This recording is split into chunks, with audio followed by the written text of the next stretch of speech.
Hey you guys, it's Peter, and welcome to my channel, Peterisms, where I tell stories of my life and just little things that I've learned as I have grown into the person that I am today. And I am extremely happy, and let me tell you why. As much as I love filming videos, and if you watch my video from yesterday, you'll know this. This is my 8th and final video that I have filmed in a row in 3 hours and 48 minutes. I started at 4 o'clock, it is 7:48. And when this video is done, I'm gonna put up my ring light, I'm gonna go finish packing my bag. Oh my God, I still have to do my vlog for today. I'm gonna do my vlog and then I'm gonna go to bed because we are leaving tomorrow morning for Las Vegas, Nevada. When you are watching this, I will be sitting by the pool in Las Vegas, Nevada. Do not be jealous of me. Think to myself, what do I want my next adventure to be? So anyway, but thank you guys for joining along. I'm gonna try to post videos over here while I'm on vacation. It is my 11 year to meeting my husband and getting together and dating, and 8 years, so it's 11 years of us being together, and it's our 8-year wedding anniversary, so we're very, very excited. We have a lot planned, but y'all know how much I love YouTube, and so I wanted to get my videos ready. I at least wanted to have one full day of videos prepared before I left, so, and I actually wasn't gonna make this video and pre-plan it because my husband is texting me, and he's getting ready to come home, but I was like, you know what? I have time to make one more video. Do you remember back in the day when you were in kindergarten? I love this exercise, and I actually have friends of mine that are teachers, and they always tell me that they do this with their kids, and I love it. Do you remember when you were like growing up, and you would be, this is about dreaming, okay, about achieving your dreams, and a teacher would say, lift your arms up as high as you can do it, and everybody would go, and they would like reach up as high, and then they'd say higher, and then you'd like stretch real hard, right? I've talked about this on here before. And then like the teacher would say, now jump higher than that, and they would jump, and then they would say, can you go any higher? And everybody would be like, no, we can't go any higher, and they try to jump higher and stuff, and then they get the chairs out, and they'd stand on the chairs, right? You can always go higher with your dreams. You can always achieve more than you really, really think you can, you know? So it's just like, keep one more, keep it going, keep it going, keep it going. I can film 30 videos right now, but I'm not going to, because like I talked about in my video just 2 seconds ago, I need some peace and serenity in my life.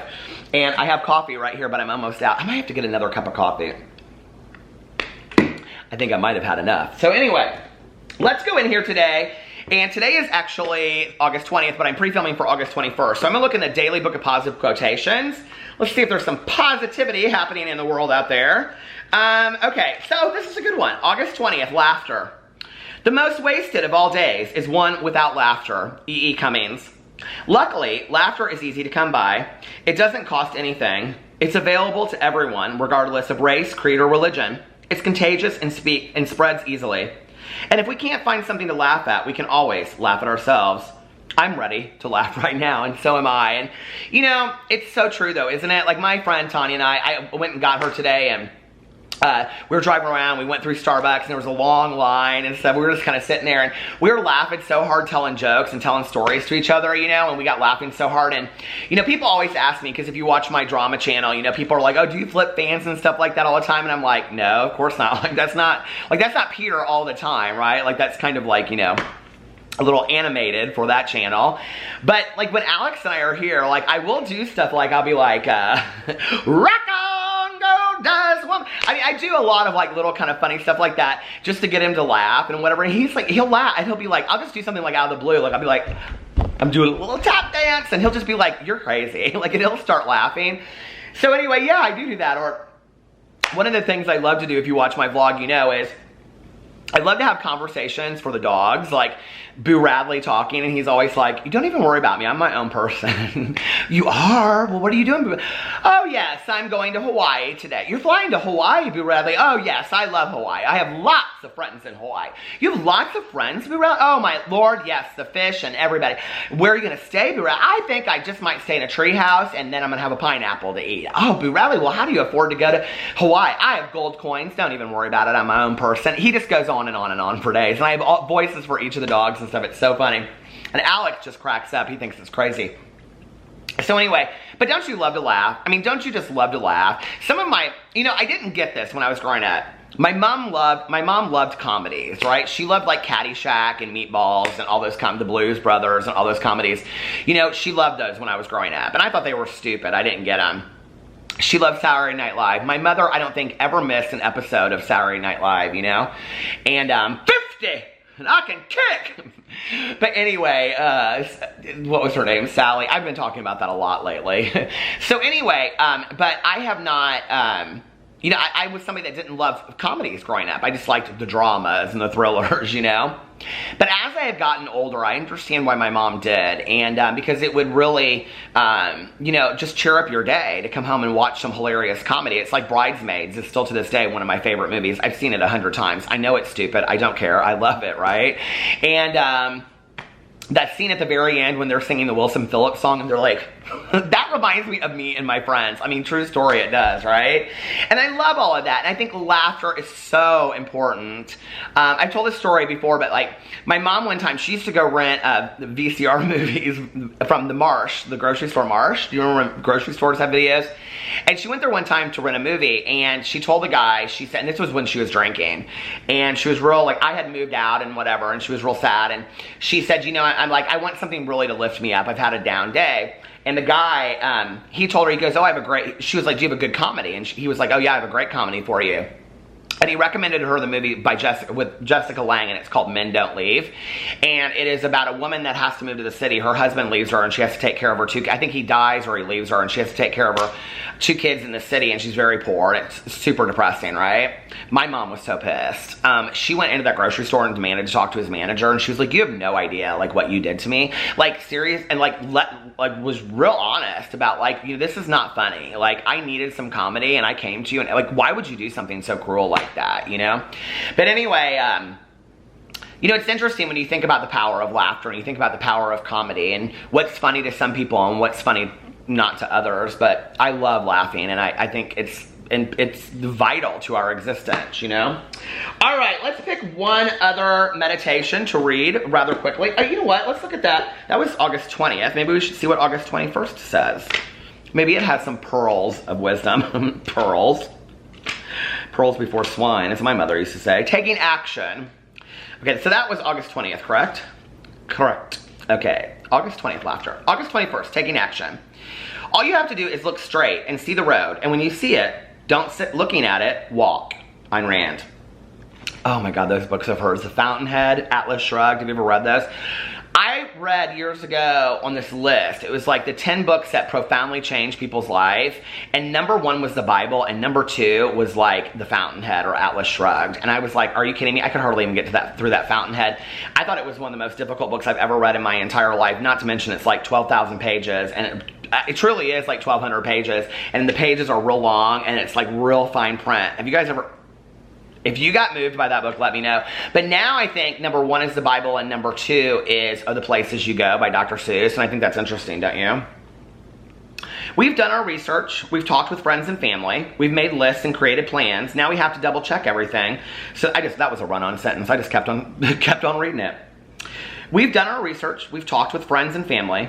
We've made lists and created plans. Now we have to double check everything so that we can be certain everything is right before we move ahead. But sometimes we can plan ourselves right out of an opportunity by trying to make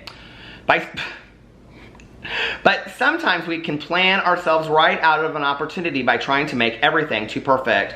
Sooner or later, we have to stop planning and get moving. It may be more important for me to take action than it is to make sure my plan is perfect. You know, I struggle with that a lot because I'm a planner, I'm a list maker, I like structure. Structure is good for me in my life. I get very, very nervous. I think I've talked about this on here a lot. I have a lot of social anxiety. So for me to do something, I have to plan ahead. I have to be prepared for it. And if I don't love being spontaneous. But when I am spontaneous, I end up loving whatever it is that I'm spontaneous about doing, right? So I need to take more risks, and I know that. But fear stands in the way of both of those. You know, it's like I want to go do these things, but it's the fear that stands in the way of me being able to do that. So I don't know, that's a hard one, you know? I absolutely believe that. I think sometimes we sit here and we think, we're gonna do this, we're gonna do this, we're gonna do this. You know, it's like with starting my BookTube channel, which was the first channel that I had that I was committed to, you know, putting on here or putting videos up on a regular basis. I can remember I thought to myself, I'm gonna wait 6 months until I've lost 50 pounds or 60 pounds or 40 or I don't know, right? And then that day I just was like, I mean, I did not plan on making that channel that day, that video, and posting it, my very first video over there. And I remember thinking to myself, you're not gonna lose the weight, and I haven't, you know? And you might as well just put it up now. What are you waiting for, you know? Okay, so what happened? So you try it, and you don't, you know, and then maybe you'll enjoy it, maybe you don't. I never in a million years would have thought that day, posting that one video, that it would turn into 5 channels, meeting so many people that have incredibly changed my life. You guys out there just are incredible, you know, having the opportunities that I've had, and it's just been amazing, right? Like, I never knew that starting that day, and I never could have known that. The only way I was gonna know was gonna be by putting one foot in front of the other and walking, you know? The other thing is, I think about, you know, and Alex just reminded me of this last night. So I had asked him out in April of that year, and he said he was still into his ex, and so I said, okay, you know, whatever. So my mother passed, and then I was traveling to visit my friend in Denver a lot, and I was planning to move out to Denver. My mom's best friend lives out there, and I had a very good friend that lives out there. He still lives out there. And so we're actually planning a trip to Denver, and I think we decided the early part of November. So anyway, to see my friend and to see my mother. I call her my Aunt Susie, but anyway. So I had this, I was going back and forth between Denver a lot, and so when I got back, Alex reached out to me and he said, so you're gonna take me on that date? And I said, so you're over your ex? So anyway, I didn't want to go on this date, and I canceled it twice, right? And I was talking to my friend the third time that we were scheduled to have a date, and I said, I really don't want to go on this date. And my friend said to me, what's the worst that could happen? Just go. Just go. What's the worst that could happen?